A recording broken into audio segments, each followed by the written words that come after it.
Olá, tudo bem? Hoje vamos falar dos embargos infringentes e de nulidade.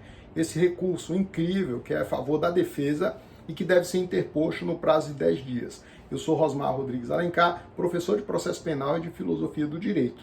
Bom, este recurso é um único recurso, embora tenha um nome composto: embargos infringentes e de nulidade. O nome embargos infringentes se refere ao mérito da apelação que foi julgado por maioria.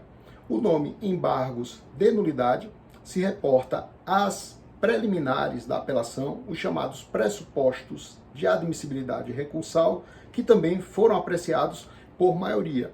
Então, toda vez que nos embargos infringentes de nulidade você examinar uma questão processual, uma questão que é propriamente de admissibilidade recursal, o que a gente chama de juízo de admissibilidade, o nome do recurso se transmudará para embargos de nulidade.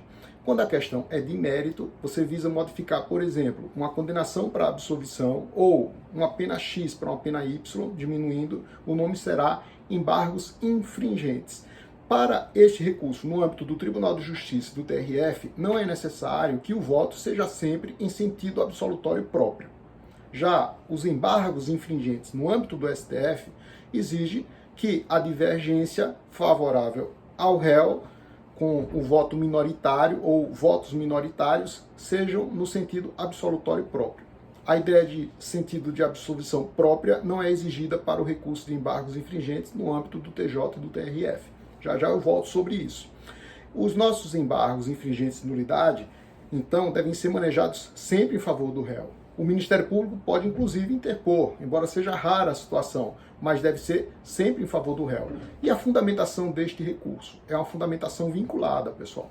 É necessário, então, que toda a base de motivação do seu recurso tenha como esteio o voto vencido. Então, uma votação majoritária, sempre majoritária, ou seja, sempre um provimento parcial ou um improvimento parcial que desfavoreça o acusado. Diante dessa situação, ele, sucumbente, ele tem embargos infringentes de nulidade para impugnar em nível linear o que foi deliberado pelo Tribunal de Justiça. Mas por que nível linear? É porque este recurso ele não sobe para um tribunal ad quem, ele permanece no mesmo tribunal.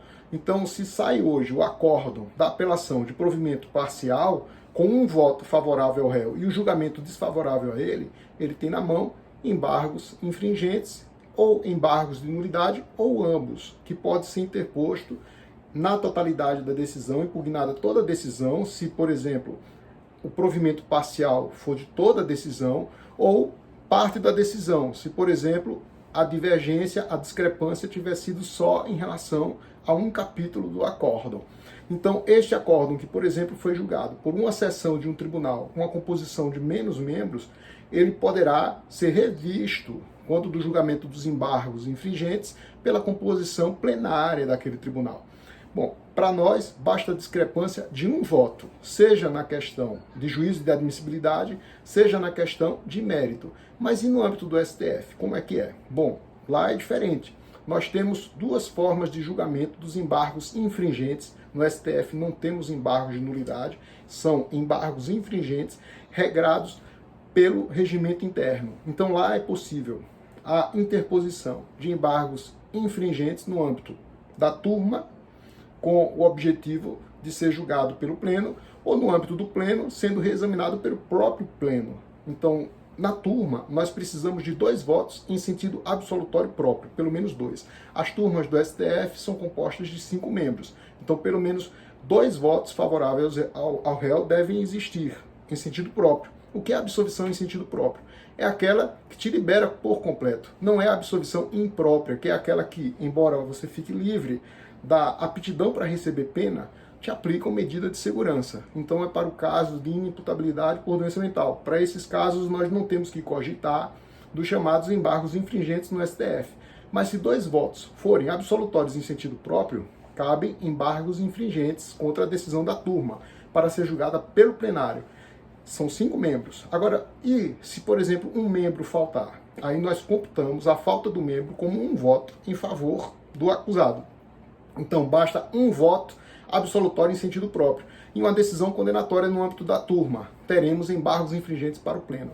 E da decisão do Pleno, para aqueles casos de competência originária fixados, né, da decisão fixada pelo próprio plenário, como resolver? Nessa hipótese, como são 11 membros, o plenário do STF, nós precisamos de 5 membros, de 5 votos, pelo menos 5, que sejam contrários ao acusado, e 4 votos em sentido absolutório próprio. Então vejam que a relação é simples de entender o posicionamento do Supremo Tribunal Federal em decisão judicial e de acordo com o regimento interno. 2 votos absolutórios em sentido próprio, se for turma, 4 votos absolutórios em sentido próprio, se for o pleno. E se faltar algum membro, 3 votos absolutórios em sentido próprio, para admitir a revisibilidade do julgado por meio dos embargos infringentes de tramitação linear. Do julgamento desse recurso, nós vamos ter sempre a emanação de um acórdão.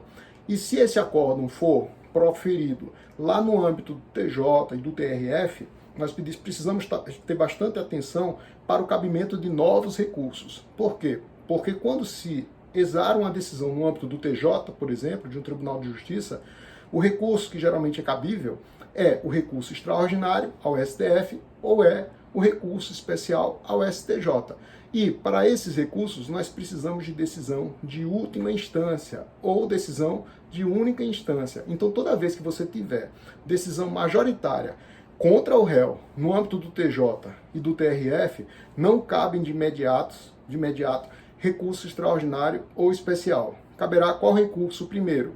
Caberá o recurso de embargos infringentes de nulidade, para que a instância seja exaurida, para que não caibam mais recursos e assim, a partir daí, sejam admissíveis os recursos especiais e extraordinários conforme o caso. Espero que tenham gostado. Não esquecem de deixar o like aí no vídeo, tá? Esse é o nosso vídeo que vai para o quadro de recursos. Então temos um quadro tratando só de teoria dos recursos e recursos em espécie, mas tem também quadro de provas, tem um curso completo de direito processual penal, tem vários vídeos sobre filosofia do direito aplicado ao processo e também sobre a nossa carreira. Um abraço, até a próxima.